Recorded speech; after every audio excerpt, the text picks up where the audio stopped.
어게인 지저스, 다시 예수님이 주시는 평안이 여러분 가정 또 기업, 여러분 일상생활 속에 가득하기를 주님의 이름으로 축복합니다.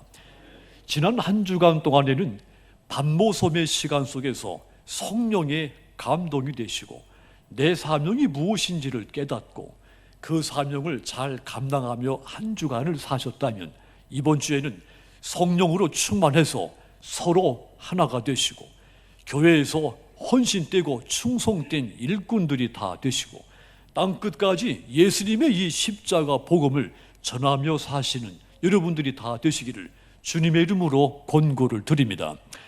이스라엘 백성들이 애굽을 떠나서 광야 생활을 할 때 하나님의 지시에 따라 성막을 완성을 했습니다. 성막은 천막으로 만든 이동식, 늘 가지고 다니는 성전이었죠. 그들은 구름이 하늘에 떠오르면 성막을 접어서 짊어지고 광야길을 갔습니다. 반대로 구름이 멈추면 길을 멈추고 성막을 펼쳐서 그곳에 하나님을 예배를 제사를 했습니다. 이후 500년의 세월이 지났죠. 솔로몬이 때가 와서 아름다운 성전을 지어 하나님께 봉헌을 했습니다. 자, 이때부터 이스라엘 역사는 성전을, 교회를 중심으로 역사가 진행되기 시작을 합니다. 시편 150편의 시가 있습니다. 그 가운데 10%, 약 15편이 성전에 올라가는 노래 시편들입니다. 당시 사방에 흩어져 살던 이 이스라엘 백성들, 항상 이 예루살렘 성전, 하나님이 계시는 이 성전을 향해서 사모하고 그렇게 신앙생활을 살아왔습니다. 가장 대표적인 시라 할 수 있는 84편 1절과 2절 보시면, 만군의 여호와여, 주의 장막이 어찌 그리 사랑스러운지요. 내 영혼이 여호와의 궁정을 사모하며 쇠약하며 내 마음과 육체가 살아계시는 하나님께 부르짖나이다 그랬습니다.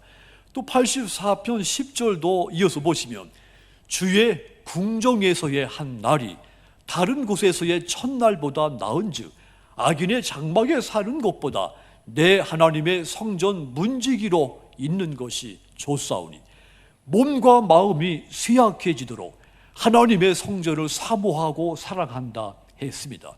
아름답고 평안한 궁정, 또 내 집에 사는 것보다 성전의 문지기로 불편하게 살지만 성전의 문을 지키며 사는 것이 더 내 인생에 행복하다고 고백할 정도로 하나님의 성전을 사랑하고 사모하며 산 겁니다.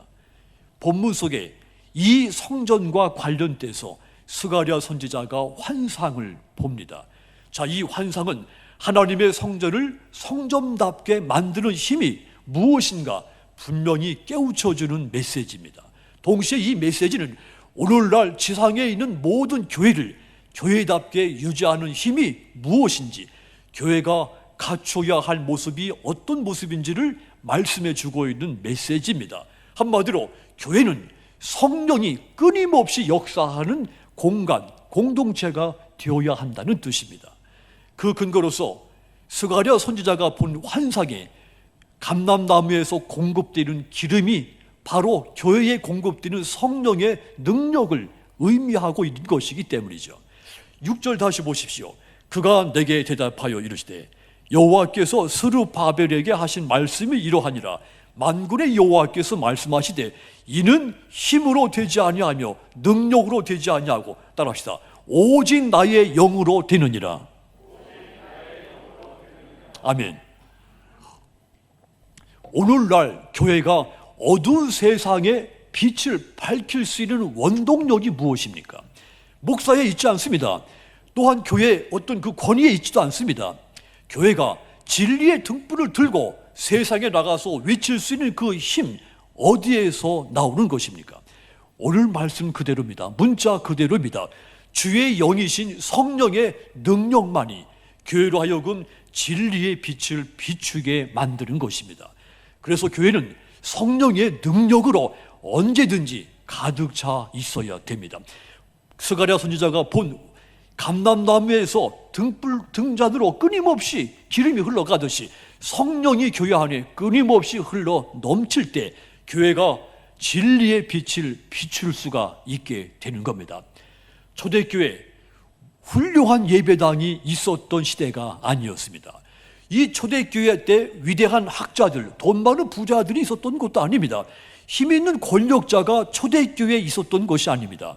그저 평범한 사람들, 다양한 여러 나라에서 찾아온 사람들, 이름도 없는 그런 사람들이 모여서 하나님을 예배한 것이 초대교회였습니다. 그런데 그들에게 성령의 역사가 임했을 때 놀라운 생명력이 뿜어나오기 시작했죠. 평범한 사람들이 모인 교회가 온 세상을 뒤흔들어 놓는 교회가 된 겁니다.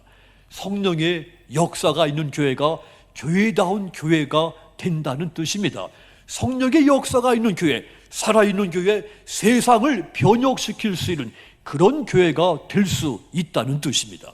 성령은 2000년의 교회 역사를 통해 이 일을 행하게 하신 하나님의 영이십니다. 오늘 성령 강림절을 맞이해서 우리 교회가 성령의 능력으로 사는, 성령의 능력으로 일을 하는 그런 교회가 되기를 주님의 이름으로 축원합니다. 그렇다면 성령이 교회 안에서 어떤 역사를 일으키며 또 성령이 지금 이 시대 우리 교회 안에서 어떤 일을 역사를 일으키십니까? 가장 먼저 이 성령은 우리 교회 안에서 저와 여러분들과 여러분들을 하나로 만드시는 역사를 일으킵니다. 성령은 하나 되게 하고 마귀는 하나를 둘로 분열시킵니다. 창세기 11장 바벨탑 사건이 있습니다. 그들은 힘을 합쳐서 흩어져 있는 자기들이 하나로 뭉쳐서 바벨탑을 높이 쌓아 올리기 시작했습니다. 창세기 11장 4절 보시면 또 말하되 자 성읍과 탑을 건설하여 그 탑 꼭대기를 하늘에 닿게 하여 우리 이름을 내고 온 지면에 흩어짐을 면하게 하였더니 그랬습니다. 우리가 탑을 쌓아서 흩어지지 말고 하나로 뭉치자, 그런 것이죠. 탑 꼭대기를 하나님이 계신 하늘에 닿게 해서 우리의 이름을, 하나된 우리의 이름을 온 지면에 퍼지게 하자고 탑을 높이 쌓기 시작한 겁니다. 바벨탑을 쌓는 사람들, 그 순간에는 힘을 합쳐진 것, 하나 된 것 같이 보였습니다. 그런데 하나님의 영이 함께하지 않는 연합은 언제든지 악을 향하게 돼 있으며 결국에는 분열에 이르기 마련입니다. 하나님은 그들의 언어를 혼잡하게 해서 사방으로 흩어버리셨죠. 하나님의 영이 함께하지 않은 이 바벨탑을 쌓는 사건, 결국 하나님에 의해서 흩어지고 말았습니다. 하여 바벨탑을 높이 쌓고 자신들도 하나된 힘을 높이 뽐내고 싶은 그들, 무너지고 흩어지고 만 겁니다. 탑은 더 이상 높이 올라가지 못하고 무너지고 말았습니다. 하지만 여러분, 반대로 성령이 임한 오순절 다락방에서는 하나가 되는 역사가 일어났습니다. 뿔뿔이 흩어져 있던 사람들이 하나로 통합이 된 겁니다. 성령이 임한 마가의 다락방에서 말이죠. 예수님의 제자들 오순절에 다 같이 한 곳에 모여 있을 때 불의 혀 같은 것이 그들에게 임하면서, 성령이 임하면서 그들의 입이 열리기 시작하고 그들의 서로 다른 생각들이 하나로 통합되기 시작을 했죠. 사도행전 2장 3절 보시면 마치 불의 혀처럼 갈라지는 것들이 그들에게 보여 각 사람 위에 하나씩 임하여 있더니 그랬습니다. 이렇게 성령이 임하고 난 다음에 중요한 결과가 나타나기 시작했습니다. 제자들이 성령이 시키는 대로 각각 여러 나라의 말로, 방언으로 말하기 시작한 것이죠. 사도행전 2장 4절도 보시면 그들이 다 성령의 충만함을 받고 성령이 말하게 하심을 따라 다른 언어들로 말하기를 시작하니라. 이것을 지켜본 주변의 사람들, 다 여기 모인 사람들이 다 갈릴리 출신 예수의 제자들인데 그들이 여러 나라의 말로 하나의 이야기를 하는 것을 보고 이들이, 이 구경 지켜봤던 사람들이 다 놀랐다고 했습니다. 중요한 사실 하나 있습니다. 성령이 강림하실 때 다락방에 모여있던 사람들 다양한 방언으로 말하기 시작했죠. 그렇다고 그들이 각기 다른 말로 시작했다고 해서 분열됐다는 뜻이 아닙니다. 각기 다른 말로 말을 하는데 하나의 목적이, 하나의 이야기로 함께 소통을 하는 것입니다. 서로 다른 말로 말하면서 한 가지 이야기로 소통이 이루어지더라는 이야기죠. 제자들이 성령의 개입을 통해서 여러 나라 말로 서로 의사소통이 이루어지면서 연합하여 하나가 된 것입니다. 이것은 이 제자들이 다른 지역의 언어를 배워서 의사소통이 이루어진 것이 아닙니다. 전적인 성령의 역사에 의해서 서로 다른 말을 하는데 의사소통이 이루어지게 나타난 겁니다. 의사소통이 무엇입니까? 서로 말이 통한다는 뜻입니다. 말이 통하면 서로의 생각을 전할 수가 있습니다. 하면 하나 될 수 있습니다. 우리가 다른 사람의 생각, 다른 사람의 마음을 알아야 그 사람을 이해할 수 있고 그 사람이 이해될 때 내가 그와 하나 될 수가 있는 겁니다. 그러니까 제자들에게 임한 성령은 바벨탑에서 멈춰버렸던 의사소통을 다시 회복시켰고 그로 인해서 한 마음과 한 뜻이 되게 만들어진 겁니다. 언제든지 마음과 뜻이 하나가 되면 다툼은 사라집니다. 무리를 짓지 않게 됩니다. 소통이 마음과 뜻이 분열되어 있을 때 무리를 짓게 되는 겁니다. 하나가 되면 이 마음과 뜻이 하나로 뭉치는 순간 서로 소통이 될 때 연합하고 하나가 되는 겁니다. 오순절 성령의 역사에 있어서 중요한 것, 서로 의사소통이 돼서 사람들이 서로가 하나가 되었다고 하는 점입니다. 그렇습니다. 성령은 하나 되게 하시는 하나님의 영입니다. 그러므로 우리가 분열됐다면 내 안에 성령이 소멸됐다고 하는 증거입니다. 나와 저 사람 사이에 큰 벽이 생겼다. 이것은 내 안에 성령이 소멸됐다는 증거인 겁니다.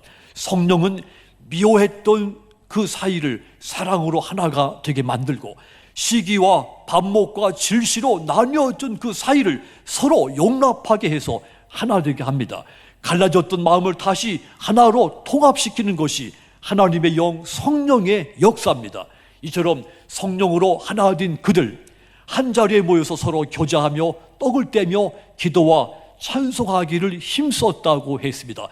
뿔뿔이 흩어졌던 사람들이 성령에 의해서 하나가 돼서 함께 기도하고 함께 하나님을 예배하며 찬송을 드린 겁니다. 고대 세계에서 바벨탑을 쌓아 하나가 되려고 했던 것처럼 지금 오늘도 많은 사람들이 세상적이고 인간적인 방식으로 하나가 되려고 애를 쓰죠. 하지만 여러분, 인간은 본성이 이기적이고 교만합니다. 나를 앞세우려고 하고 내 뜻을 관철시키려고 목소리를 높이려고 하는 것이 인간입니다. 해서 우리의 힘으로는 하나 될 수가 없습니다. 진정으로 우리를 하나 되게 하는 것은, 한 마음이 되게 하는 것은 성령의 능력밖에 없습니다. 지금 우리가 교회 안에서 서로 하나가 돼서 이렇게 하나님 앞에 예배드리고 있는 것, 이 사건도 성령께서 저와 여러분 사이에 역사하신 결과인 겁니다. 고린도전서 12장 13절 보시면 우리가 유대인이나 헬라인이나 종이나 자유인이나 다 한 성령으로 세례를 받아 한 몸이 되었고 또 다 한 성령을 마시게 하셨느니라. 헬라인, 유대인, 그들은 결코 하나 될 수 없는 사람들이었습니다. 종과 자유인, 종과 주인, 결코 하나 될 수 없는 사람들이었죠. 그런데 성령이 이들을 한 몸이 되게 했다 했습니다. 성령은 우리 모두를 하나 되게 하시는 하나님의 영입니다. 해서 바울은 이렇게 성령께서 하나 되게 한 것을 힘써 지키라고까지 권고를 했죠. 에베소서 4장 3절 보십시오. 평안에 매는 줄로 성령이 하나 되게 하신 것을 힘써 지키라고 했습니다. 힘써 지켜라. 이 문장 속에는 우리의 노력도 필요하다는 뜻도 담겨져 있습니다. 성령께서 내게 주시는 그 마음, 그 생각 가지고 행동하려고 애써야 한다는 뜻이 담겨져 있는 것이죠. 한마디로 우리가 하나가 되는 것은 그냥 가만히 있어도 되는 것이 아니라 성령이 하나 되게 했는데 나도 노력해서 하나 되는 모습이 완성되게 해야 된다. 이런 뜻이 담겨져 있습니다. 그러므로 깨어 있으셔서 성령이 하나 되게 하신 것을 힘써 지키셔서 교회를 더 견고하게 세우시는 여러분들이 다 되시기를 주님의 이름으로 축원합니다. 자, 이렇게 성령은 우리와 또 교회 안에서 끊임없이 하나 되게 만드는 역사를 행합니다. 또 한 가지, 두 번째로 성령이 교회에서 어떤 역사를 행하는가 하면 교회에 진정으로 필요한 일꾼들을 세우는 일을 성령이 행하십니다. 초대교회가 7 집사를 선택할 때 성령에 충만한 사람들을 일꾼들로 선택을 했습니다. 또한 사도행전 13장 2절 보시면 주를 섬겨 금식할 때 성령이 이르시되 내가 불러 시키는 일을 위하여 바나바와 사울을 따로 세우라 하시니 그랬습니다. 성령께서 바나바와 바울도 구분해서 일꾼으로 선택했다고 했습니다. 그리고 성령은 이 두 사람에게 목적을 줬습니다. 그 목적이란 내가 불러 시키는 일을 위하여 바나바와 바울을 따로 세웠다. 이 말씀 그대로 하나님의 말씀을 전파하라고 성령이 이 두 사람을 특별히 구분해서 교회의 일꾼으로 세웠다는 뜻입니다. 이렇게 초대교회의 일꾼을 부르고 세우셨던 성령님, 오늘도 우리 교회에 필요한 일꾼들을 세우신 분이십니다. 복음 전하는 일을 행하시도록 우리를 목사로 세우고 장로로, 권사로, 집사로, 교사로 세우신 분이 바로 성령님이신 겁니다. 그래서 교회 직분을 맡은 사람들은 교회에서 무슨 일을 행하든지 이 일이 복음을 전하는 일이 되어야 한다는 사실을 기억해야 되는 겁니다. 교회 일꾼은 복음을 위해서 성령이 세우신 일꾼들이기 때문입니다. 그런데 여러분, 성령은 교회 안에 일꾼을 세우는 일로 끝나지 않습니다. 세워진 일꾼들이 그 맡은 일을 끝까지 잘 감당할 수 있도록 도우시고 지켜주시는 역할까지 하십니다. 로마서 8장 26절은 그 증거입니다. 이와 같이 성령도 우리의 연약함을 도우시나니 우리는 마땅히 기도할 바를 알지 못하나 오직 성령이 말할 수 없는 탄식으로 우리를 위하여 친히 간구하시느니라 했습니다. 성령께서 저와 여러분들이 연약하다는 사실을 잘 알기 때문에 우리가 일을 감당할 수 있도록 끊임없이 도우시고 우리를 위해서 기도하신다 했습니다. 그러므로 여러분, 성령이 저와 여러분들 가운데 우리 교회에 일꾼을 세우신 저와 여러분들을 통해서 우리 교회가 더욱 필요한 일에 헌신되고 우리 교회가 든든히 서게 되기를 주님의 이름으로 부탁을 드립니다. 교회 직분 맡은 거, 이것은 성령께서 교회에 필요해서 나를 교회 일꾼으로 세웠다는 사실을 깨닫고 이 일에 죽도록 충성하시도록 주님의 이름으로 부탁을 드립니다. 또한 성령이 우리 교회에서 어떤 일을 행하십니까? 우리 교회를 통해 땅끝까지 복음이 전파되게 하십니다. 성령이 말입니다. 예수님이 그 제자들이 예수님의 증인으로 살아갈 수 있도록 내가 대신 보혜사 성령을 보내겠다고 약속을 했습니다. 이 약속은 단순한 겁니다. 너희들이 나의 이 복음을 세상에 향해 나가서 전파하라고 내가 보혜사 성령을 보내겠다고 약속한 겁니다. 그것이 사도행전 1장 8절 선언이죠. 오직 성령이 너에게 임하시면 너희가 권능을 받고 예루살렘과 온 유대와 사마리아와 땅끝까지 이르러 내 증인이 되리라 하시니라. 예수님께서 세상 죄를 담당하시고 십자가에서 죽으시고 부활하신 이 복음은 온 인류를 향한 하나님의 사랑의 메시지입니다. 자, 그런데 이 복음, 이 메시지를 전파하는 사람이 없다면 누가 하나님의 이 큰 사랑을 알 수가 있겠습니까? 그래서 예수님이 이 복음을 전파하도록 우리에게 성령을 보내주시겠다고 약속을 한 겁니다. 그러니 이 복음을 땅끝까지 나가서 전파하라는 것입니다. 내가 성령을 통해 도와주겠다는 것입니다. 우리에게 성령을 보내시는 것, 성령을 받아야만 복음을 전할 수가 있기 때문입니다. 사탄이 복음 전파하는 것을 끊임없이 방해하고 우린 연약하기 때문이죠.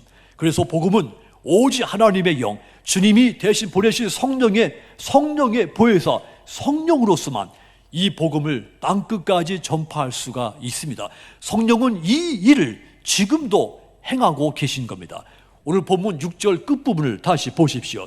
이는 힘으로 되지 아니하며 능력으로 되지 아니하고, 따라합시다. 오직 나의 영으로 되느니라. 할렐루야. 하나님의 일은 오직 성령께서, 이 복음이 전파되는 것은 오직 성령이 도우실 때 이루어지는 겁니다. 성령은 교회가 땅끝까지 복음을 전파하게 역사하십니다. 사도행전은 예루살렘에서 초대교회가 시작이 돼가지고 사마리아, 안디옥, 또 데살로니가, 고린도, 에베소, 그리고 로마까지 복음이 전파된 내용이 기록되어 있습니다. 사도행전을 가리켜서 성령 행전이라고도 부르죠. 그 이유가 있습니다. 이 복음 전파의 모든 역사가 예수님의 제자들의 힘으로 된 것이 아니라 예수님의 제자들에게 능력을 준 성령의 능력으로 이루어진 일이기 때문입니다. 빌립이 성령의 지시를 받고 남쪽으로 내려갔는데 그곳은 사람이 살지 않는 광야였습니다. 해서 이 빌립은 이해가 되지 않았습니다. 성령께서 왜 아무도 살지 않는 이곳에 나를 가라고 했는지 이해하지 못하고 있었을 때 한 사람을 만나게 됩니다. 에티오피아의 국고를 맡은 사람을 보게 되죠. 내시를 그 광야에서 보게 된 겁니다. 그때 성령은 이 빌립에게, 이 사람에게 복음을 전하고 그에게 세례를 주라고 지시를 하죠. 2세기 교부 이레네우스에 의하면 이때 이 에티오피아 내시의 이름이 시므온 바코스로 알려집니다. 그가 에티오피아 교회 시작이 된 겁니다. 현재 이 에티오피아 인구의 60% 이상이 크리스찬입니다. 한마디로 빌립에게 임하셨던 성령이 빌립으로 하여금 복음을 전파하게 해서 이렇게 수많은 에티오피아 사람들이 예수 믿고 구원받게 만든 겁니다. 이와 같이 성령이 교회를 통해서 복음이 전파하게 하는 역사는 초대교회부터 시작해서 2000년의 교회 역사와 지금 우리 교회에서까지 계속해서 역사하고 있는 겁니다. 이 시대에도 우리 교회 안에 성령이 충만하게 임해서 우리 교회를 통해서 예수님의 이 십자가 복음이 땅끝까지 전파되기를 주님의 이름으로 축원합니다. 사랑하는 성도 여러분, 교회가 세상을 밝히는 빛의 역할을 감당하는 것, 이것은 교인들의 힘에, 목사의 힘에 있지 않다 했습니다. 힘으로도 능력으로도 되지 않는다 했습니다. 오직 하나님의 영이신 성령으로 될 수 있다 했습니다. 우린 하나님을 직접 만날 수가 없습니다. 또한 예수님의 제자들처럼 인간의 몸을 입고 오신 예수님을 눈으로 볼 수도 없습니다. 하지만 여러분, 우리 안에 계신 성령의 음성을 들을 수가 있습니다. 성령은 지금 이 순간에도 우리 안에서 임재하셔서 우리의 믿음을 견고하게 하시고 우리의 삶을 형통한 길로 인도해 주고 계십니다. 그러므로 이제는 내 안에 계신 성령이 내 삶을 온전히 주장하도록 해야 됩니다. 성령이 내 속에서 활발하게 활동하시도록 해야 됩니다. 데살로니가전서 5장 15절 보시면 성령을 소멸하지 말며 그랬습니다. 소멸이라는 뜻은 알다시피 불이 꺼진다는 뜻입니다. 뜨거운 불이 식어버린다는 뜻입니다. 내 안에 성령이 소멸되면 예배가 무너집니다. 기도가 막히게 됩니다. 찬양이 사라지고 주의 저를 사랑하고 사모했던 그 마음들이 사라지고 맙니다. 성령이 소멸되면 교회는 다툼이, 분열이 시작되기 마련입니다. 그러면 교회가 복음 전파하는 이 사명을 감당할 수가 없게 되는 겁니다. 개인이든 교회든 성령이 소멸되면 능력을 나타낼 수가 없습니다. 그러므로 사랑하는 여러분, 교회와 여러분 안에 내주하고 계시는 그 성령이 소멸되지 않도록 기도하시기를 부탁드립니다. 하여 이 성령 강림절에 우리 교회가 성령의 능력으로 하나 된 교회, 성령의 능력으로 필요한 일꾼들이 세워지는 교회, 성령의 능력으로 이 십자가의 복음을 땅끝까지 증거하는 그런 교회가 되기를 주님의 이름으로 축원합니다.